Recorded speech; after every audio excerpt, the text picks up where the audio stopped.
super content avec Simon, on a placé le container et ça s'était fait d'une façon tellement fluide que c'était incroyable.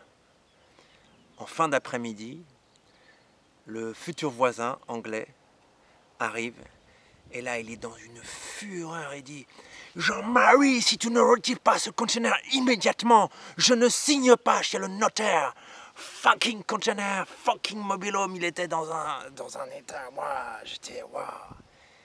Bah oui, parce que le conteneur, nous on le voyait comme ça, et puis lui il le voyait comme ça, et après ça prend toute sa vue et il est comme ça. Du coup, on a décidé de déplacer le conteneur pour le mettre dans un endroit qui gênait moins la vue, qui était un peu caché par les arbres. C'était plus compliqué. Il a fallu retrouver de Manitou, le lendemain, des personnes. Les gens n'étaient plus disponibles. Heureusement, le voisin qui est constructeur a mis à notre disposition un Manitou qui était sur un de ses chantiers. Ça a pris beaucoup plus de temps. Attention! Tout le monde l'a mis la main à la pâte et au final, eh bien, le voisin était satisfait. Du coup, là, le container, ça va? Ça va, parfait, merci beaucoup. C'est important de prendre soin de l'autre. Et prendre soin de l'autre, c'est regarder comment lui, il voit les choses de son point de vue. Parce que le même objet, la même situation peut être vu de deux points de vue différents. Et si on ne le fait pas, eh ben on va être confronté à des galères. Si moi, j'avais pas changé le container,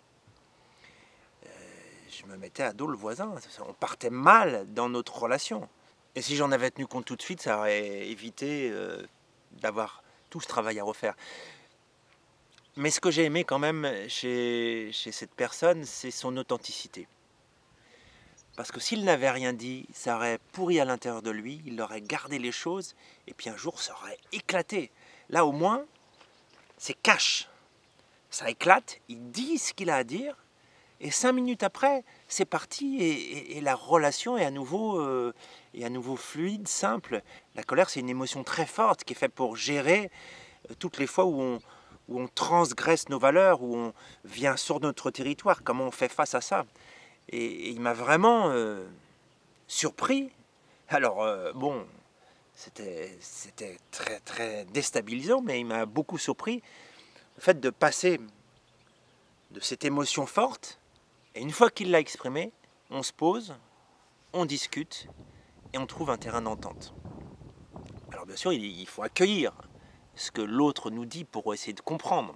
Alors sur ce chemin de la compréhension, du dialogue, de l'acceptation de l'autre tel qu'il est, eh bien, je vous souhaite bon courage, à très bientôt et rendez-vous pour un prochain épisode.